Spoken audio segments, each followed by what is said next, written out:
प्यार साथियों,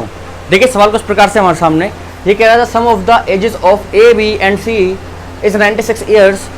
to find out B's age. ठीक है, to find out B's age which of the following information given in the statement, ठीक है, given in the statement P and Q is और are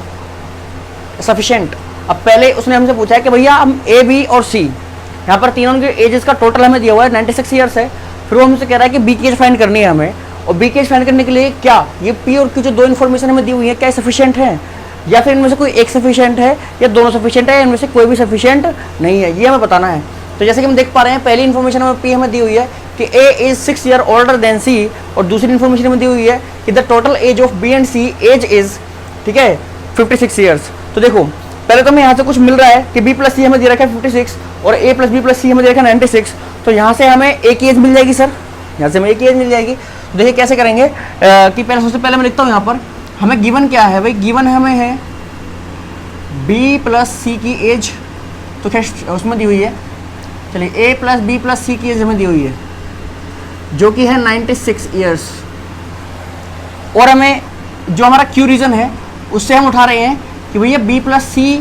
की जो as है वो 56 है, तो यहाँ से आप बी प्लस सी की जगह पर ये एज 56 रखेंगे तो हमें ए की एज मिल जाएगी 96 minus 56 which is equal to 0, और ये हो जाएगा 4 यानी कि 40 ईयर्स। तो भैया पता चल गया कि जी ए कितने साल का है, वो 40 साल का है। तो यहाँ से हमें बी तो नहीं मिला, तो मतलब केवल बी तो सफिशिएंट नहीं है, केवल क्यू जो इन्फॉर्मेशन है वो सफिशिएंट नहीं है। जरा ए पी पर चलते हैं। अब पी क्या कह रहा है कि भैया जो ए है वो सी से 6 साल बड़ा है, ए इज 6 ईयर ओल्डर देन सी, मतलब 6, फिर सी की एज कितनी हो गई भाई, सी की एज 34 हो गई, ऑटोमेटिक 34 हो गई। यहाँ से हमें सी की एज मिल गई, बी की तो भी नहीं मिली, लेकिन हम बी की निकाल सकते हैं भैया, ए की आ गई सी की आ गई, बी की निकाल लेंगे वहाँ से। ए की डालो वहाँ कितनी 40 प्लस बी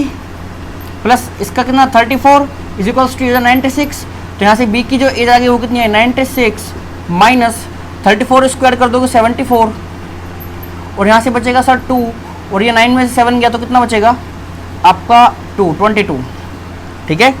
6 में से 4 गए 2, 9 में से 7 गए 2, और इसको सम कितना बना है 74 ही बन रहा है, बिल्कुल ठीक। तो बी की जब हम निकाल सकते हैं सर यहाँ से 22 ईयर्स, ठीक है। तो अब हम बी की एज निकाल पाए कब, जब हमने बी पी और क्यू दोनों का यूज़ किया, ठीक है। और देखिए ये जो चीज़ें हैं हमें केवल समझनी होंगी ब्रेन के अंदर, यहाँ पर हमें आंसर नहीं टिक करना है, केवल ये बताना है कि कौन कौन सी इन्फॉर्मेशन सफिशिएंट है। तो आप यहाँ पर बस इसको पढ़ के पता लगा सकते हो, ये करने की जरूरत नहीं है, तो मैंने दिखाया आपको करके, पढ़ के पता लग जाएगा। बी प्लस सी से हमें ए मिल जाएगा, और ए का रिलेशन सी के साथ, और सी के सी और ए की और सी की जब एज मिली बी की निकल जाएगी। मतलब कहने का ये है पी और क्यू दोनों की ही जरूरत होगी। तो कहने का मतलब ये है ऑप्शन नंबर सी जो होगा सर हमारा वो बिल्कुल करेक्ट आंसर होगा, और इसी के साथ आप जा सकते हैं सर। और अब मुझे पूरी उम्मीद है कि आपको सवाल समझ में आ गया होगा, फिर भी कोई दिक्कत है तो प्लीज़ आप कमेंट कर सकते हैं, और अगर वीडियो पसंद आई तो प्लीज़ वीडियो को लाइक जरूर कर देना, और चैनल को सब्सक्राइब करना बिल्कुल नहीं भूलना है आपको, ठीक है। मिलते हैं आपसे अगली वीडियो में, जब तक के लिए जय हिंद।